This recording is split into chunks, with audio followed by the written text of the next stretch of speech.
My sister stole my fiancé and sent me a wedding invite. At the ceremony, she announced she's the one he settled for first. Everyone laughed, until my date stood up and said, "Actually, I'm her upgrade." The room went silent when they saw who he was. I never thought I'd be the type of person who would one day find themselves sharing a story like this on Reddit.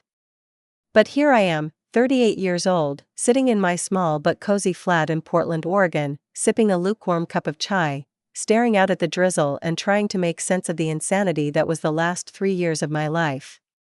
My name is Mallory Denson. I'm a marketing consultant, freelance mostly, and I live alone with my cat, Bruno. I grew up in Tacoma, Washington, the eldest daughter in what used to be a tight-knit family. My parents were school teachers, and we lived modestly, but with a lot of love. I was the responsible one, the planner. My younger sister, Alara, was the impulsive wild child who somehow always got away with everything. We were never especially close growing up. It wasn't animosity, we just operated on completely different frequencies. I studied, she partied. I worked, she traveled. But blood ties are funny. You tolerate more from family than you ever would from anyone else. Or at least, I did. 4 years ago, I met Nathan during a consulting job with a boutique outdoor brand based in Bend, Oregon. He was the new operations director. Quiet, observant, and disarmingly kind. We hit it off slowly, shared lunches turned into weekend hikes, hikes turned into dinners, and dinners into love. Real, grown-up love, the kind built on Sunday grocery runs, burnt lasagnas, and deep conversations about careers, aging parents, and futures. We got engaged a year and a half later. Nothing flashy, just him, me, and a foggy beach in Cannon Beach, where he nervously fumbled with a ring in his jacket. I cried. It felt right. Solid. Until it didn't. Alara met Nathan at our engagement party. She was back in town after one of her impulsive stints in Costa Rica, tan and glowing, with a new tattoo and that intoxicating energy she always carried. Nathan was polite, even a little awkward around her, which I brushed off as nerves. Alara had that effect, people either loved her instantly or didn't know what to do with her. In hindsight, I missed the signs. She started helping me plan the wedding. Helping meaning taking over decisions I didn't ask her to. She'd call Nathan with ideas, sometimes without telling me. When I confronted her, she'd laugh it off. "I'm just making things easier, Mel. You're too stressed." Then Nathan started pulling away. He said it was work. Said he was tired. Said he needed space. 2 months later, he broke it off. "I just can't do this. I'm not who you think I am." That was it. No long explanation. Just, over. I spiraled. Therapy, a sabbatical from work, a lot of ugly crying into microwaved Indian food. I didn't leave the house for days at a time. The real punch in the gut came 6 weeks after the breakup. My mom called me, voice trembling, "Honey, Alara's engaged." To Nathan. I thought she was kidding. A cruel joke. But no, Alara had posted it on Instagram. A filtered photo of them on a boat in Lake Tahoe, her finger sporting my ring. My ring. The caption? Sometimes the heart knows what the mind can't accept. I didn't respond. Didn't call. Didn't comment. I blocked them both and tried to move on with my life. Then came the wedding invite. It was monogrammed. Over the top. Sent through one of those bespoke services that charges more than most people's rent. And the note inside? "Hope you'll come and support us with love in your heart. It would mean so much to have family there. Besides, you always said he was a keeper." Winking face, Alara. I threw it in the trash. I shouldn't have gone. But some twisted part of me needed closure. Needed to see them fall on their faces. And I wasn't going alone. Enter Holden. Holden was a client turned friend, a restaurateur I helped during the pandemic who later became something of a mentor, then more. Tall, confident, wildly successful but down to earth. He knew the whole story and, without hesitation, offered to be my plus one. The wedding was in Napa Valley. Lavish. Obnoxiously beautiful. White tents, peacocks I kid you not, and an open bar that could rival any five-star resort. I walked in with Holden, arm in arm, wearing a forest green gown that Alara once told me made me look like a wilted salad. People stared. Alara saw me as I approached the seating area. Her face didn't flinch, but I saw her eyes narrow. Nathan looked tired. Older. Not the same man I'd once loved. The ceremony was predictably theatrical. As they exchanged vows, Alara turned to the guests and, in the middle of her speech, said, "Nathan once thought he loved someone else, someone safe. But he realized I was his truth." The other woman? She was just the one he settled for first. Laughter. Even applause. I felt my throat tighten. And then, Holden stood up. "Actually," he said, voice smooth and commanding, "I'm her upgrade." Silence. Dead silence. Heads turned. One woman gasped. Alara's face drained of color. Nathan looked like he'd been punched in the stomach. Because they recognized him. Holden Roth. Michelin-starred chef. Author. James Beard Award winner. And, more recently, a profile in the New Yorker titled, "The Man Who Turned Portland's Food Scene into Gold." He took my hand. And I couldn't be more proud. We left before the reception. I didn't need to see the aftermath. But the texts started pouring in that night. From cousins. Old friends. Even my dad, who had mostly stayed silent through the whole thing. "Holy heck, Mel. You're a legend. I can't believe she said that. What the heck is wrong with her?" 3 days later, Alara called. I didn't answer. She left a message. "You humiliated me. You ruined my wedding. I hope you're happy." I didn't respond. Because I was. It wasn't just about revenge. It wasn't just about making a scene. It was about reclaiming my dignity. About letting them know they didn't break me. About letting me know they didn't break me. Nathan emailed a week later. Said he was sorry. That he'd made a mistake. That he hoped I was happy. I archived it. It's been a year now. Alara and Nathan lasted 6 months. Apparently, marrying someone out of spite doesn't build a solid foundation. I haven't spoken to her since. My parents tried to play peacemaker, but they've slowly come to understand the depth of her betrayal. Family doesn't mean enabling cruelty. It doesn't mean pretending things are okay when they're not. Holden and I are still together. We travel. We cook elaborate meals. We talk about maybe moving out of Portland and opening something small together in the countryside. I don't know what the future holds, but I know who I am now. I'm not someone you settle for. I'm the upgrade. Can you believe she actually invited me to her wedding? I said, holding my phone out for Holden to see the ridiculous gold-trimmed envelope that had just arrived. He leaned back on the couch, raised an eyebrow, and said calmly, "After everything she did, she still thinks she'll show up with a smile?" I sighed. She doesn't want me there. She wants to rub it in. And part of me wants to go. Just to see how fake the whole thing is. He tilted his head, studied me quietly. "Then we'll go. Together. But we do it on your terms. My name is Mallory. I'm 38 years old, and I live in Portland, Oregon. I never imagined that I'd one day write something like this, airing out the ugliest pieces of my personal life to the internet, but after what happened, after the humiliation, the betrayal, and the sheer drama of it all, I guess I need the catharsis. And maybe, just maybe, someone else out there will read this and realize that they're not alone. That family can betray you in the most unexpected ways, and yet, life has a funny way of handing you the last word when you least expect it. So here's the full story. And yeah, it's a long one. I met Nathan when I was 34, during a consultancy job with a high-end outdoor gear company in Bend, Oregon. I'm a marketing consultant and copywriter, freelance mostly, working with businesses that need help telling their story. Nathan was their new logistics director, brought in from Denver to fix the mess in their supply chain. He wasn't flashy or particularly charming, at least not in the traditional sense.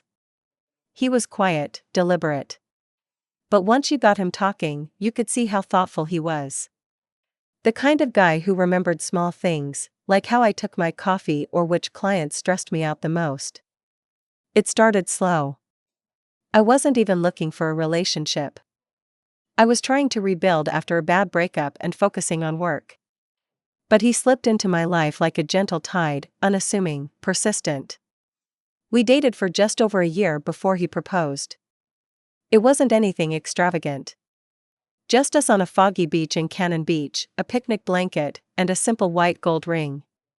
I remember thinking at the time, this is it, this is what real, stable love looks like. And then my sister came back into town. Her name is Alara. 2 years younger than me, with the kind of chaotic energy that could light a house on fire without even trying. She was always figuring things out, 1 year bartending in Seattle, the next she's in Bali healing through sound baths and crystals. Growing up, we weren't exactly close. I was the structured one. The caretaker. The achiever. Alara was the storm that no one could contain. She wasn't evil, not in the beginning. Just selfish. Thoughtless. The kind of person who always put her feelings first, even if it meant stepping on others to get there. When I told her I was engaged, she acted excited. She laughed, hugged me too tight, told me she was so happy I found someone who could put up with me. I brushed it off at the time, but now I wonder if that was her first shot. She met Nathan at our engagement party. That night still feels like a blur, but in hindsight, the signs were there. I remember her standing a little too close to him while laughing at some joke I hadn't heard.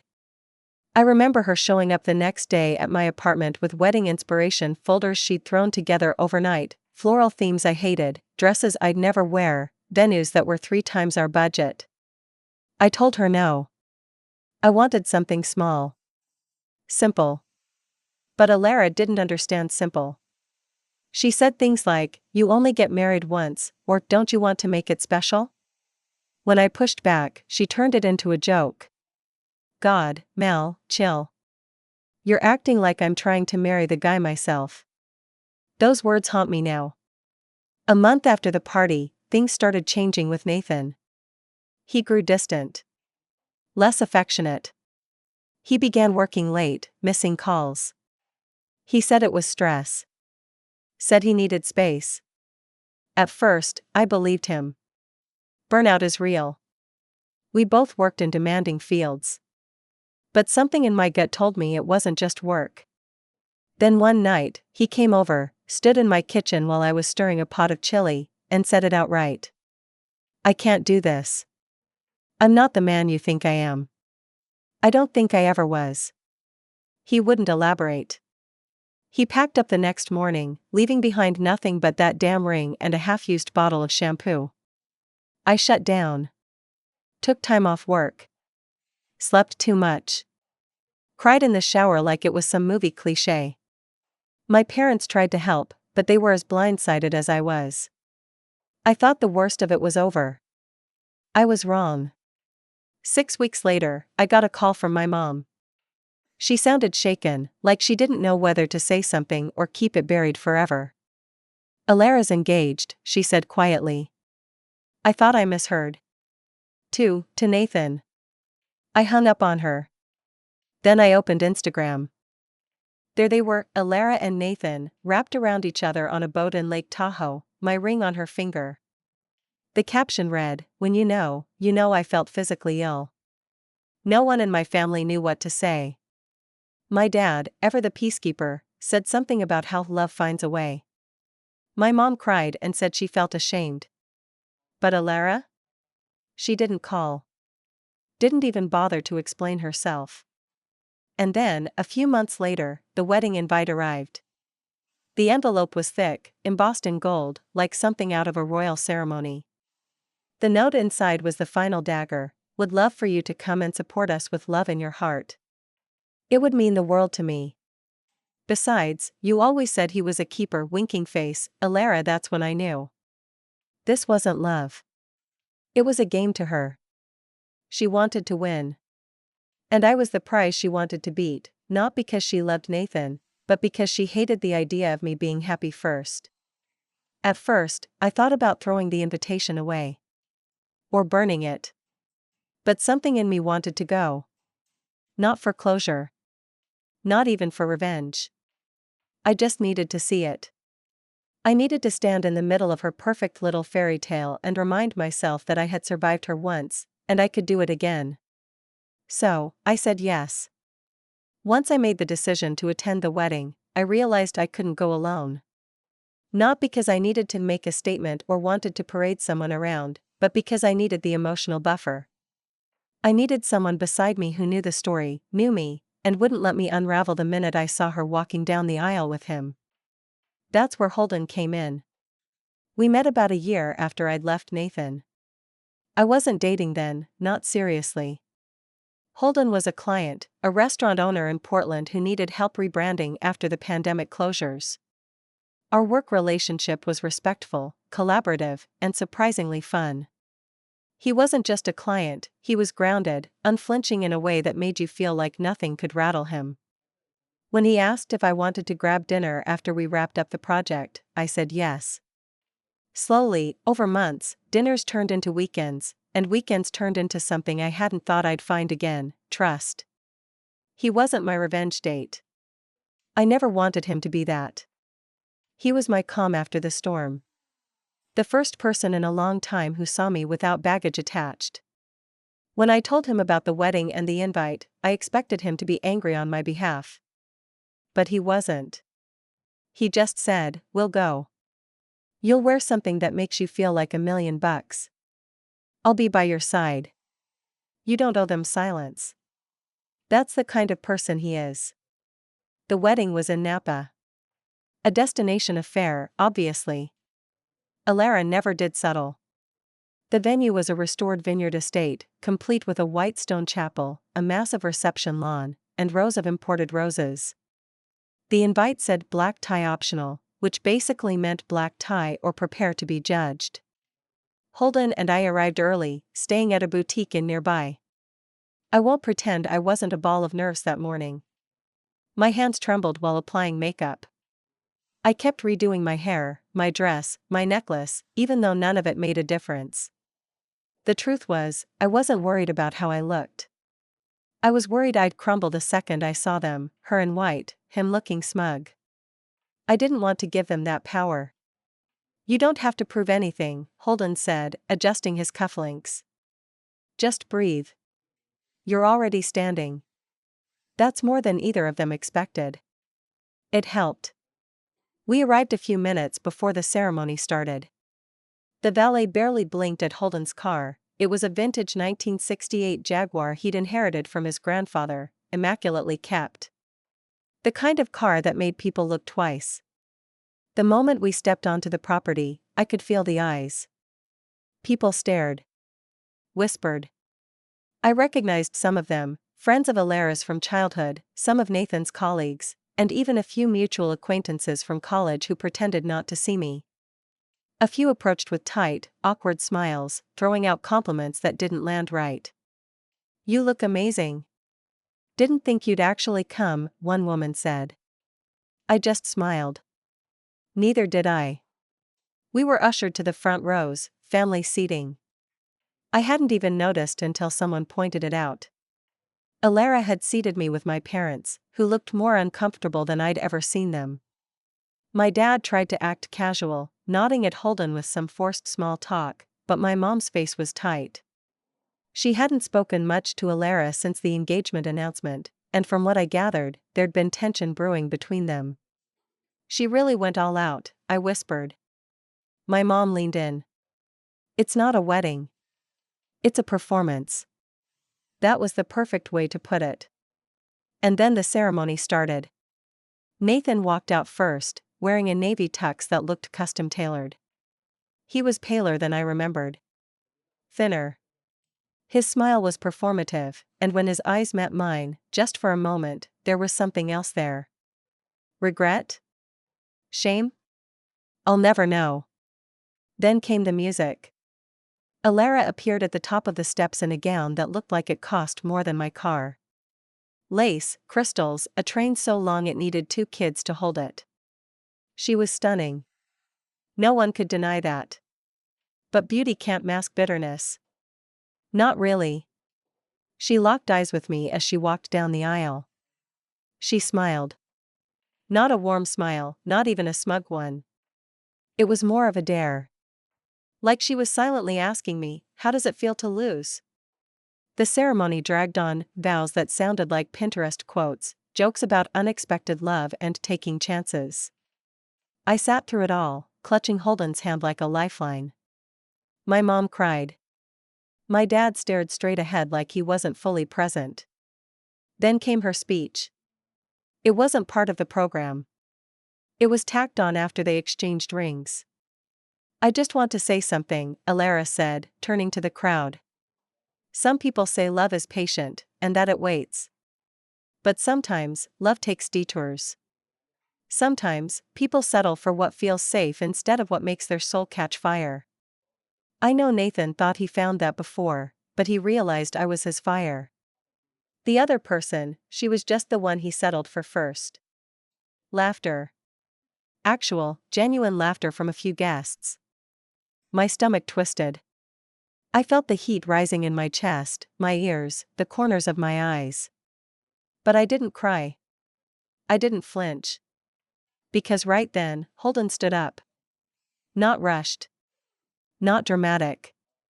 Just calmly, deliberately, he stood, straightened his jacket, and said, clear as day, actually, I'm her upgrade. Every head turned. A ripple moved through the crowd. And then, silence. Not just quiet. Not polite silence. Dead. Air. Alara froze. Her face turned a shade I can only describe as bone-white panic. Nathan looked at Holden like he'd seen a ghost. Because they recognized him. Holden Roth. Restaurateur. Former Food Network guest. Once featured in The New Yorker as the visionary chef who reinvented West Coast dining. He wasn't a household name, but in the circles Alara ran in, he was someone. He reached down, took my hand, and smiled. Not smugly. Just, peacefully. I've never met anyone more grounded, resilient, or radiant than Mallory, he said, still standing. And she didn't settle for anyone. She chose. We didn't wait for a reaction. He helped me up, tucked my arm in his, and we left the chapel. Just like that. No scene. No yelling. Just a quiet exit from their manufactured fairy tale. Outside, the sun had started to dip below the hills. The vineyard cast long golden shadows across the lawn. I could hear the murmuring inside, the way gossip started moving through rows like wildfire. I took a deep breath. For the first time in years, I felt weightless. You okay? Holden asked gently. I nodded. Better than okay. We drove off before the reception even started. And while I don't know what happened immediately after, we heard enough in the days that followed to piece it together. I'll stop here for now. We didn't speak much on the drive back to the inn. The windows were down, the air smelled like late summer and crushed grapevines, and I felt hollow in the best possible way. Like something toxic had been finally scraped clean from my insides. By the time we got back to our room, my phone had lit up with notifications. Missed calls from my mom. 3 messages from my cousin Tanya, one of the few family members who hadn't picked a side. A couple of Instagram tags, already deleted. But the kicker? A message from Alara. You think you're so clever. You humiliated me in front of everyone. If that's what you needed to feel better about your pathetic life, congrats. No apology. No ownership. Just venom. I didn't reply. I didn't have to. Because the cracks had already started showing. Over the next 2 weeks, I heard everything. Not from her, of course, but from people I hadn't expected. Some old friends who were at the wedding. My aunt, who had stayed behind after the ceremony and witnessed the growing unease during the reception. Even a groomsman, who messaged me on LinkedIn, of all places. Apparently, after Holden and I left, the mood shifted completely. People were confused, asking why she'd said something so pointed during her vows. Some thought it was a joke. Others realized instantly it had been a dig at me. And then the whispers started. About Holden. About who he was. About the fact that Alara had spent the last few years chasing men with status and attention, while I'd walked in with someone who not only had both, but used neither as a weapon.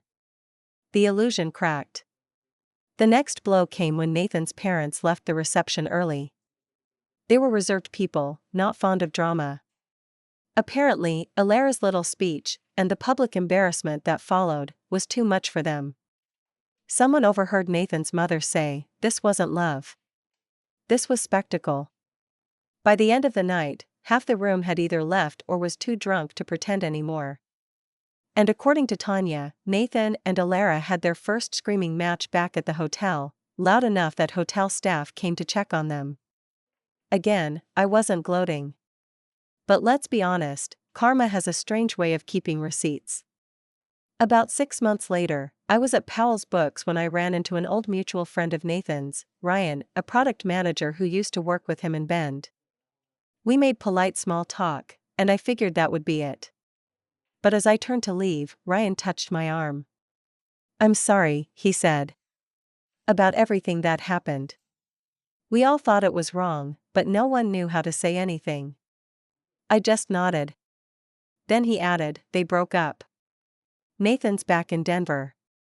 Said he made the biggest mistake of his life." There it was. I didn't ask for details. I didn't care anymore. It didn't matter how or why. What mattered was that I'd finally, fully, let it go. Because I was already building something better. Holden and I opened a small restaurant in Ashland. It wasn't flashy. No PR blitz, no investor pitch decks. Just a quiet, 40-seat farm-to-table spot tucked behind a bookstore, with a seasonal menu and an herb garden I tended myself. He handled the kitchen, I handled everything else. We never made a big announcement about our relationship either. We just lived. Built something real. With intention. With care. One morning, about a year after the wedding, I got another message. This time from Alara. Short. No subject line. Just, "I miss you." I didn't know it would end up like this. I stared at it for a long time. I thought about what it meant.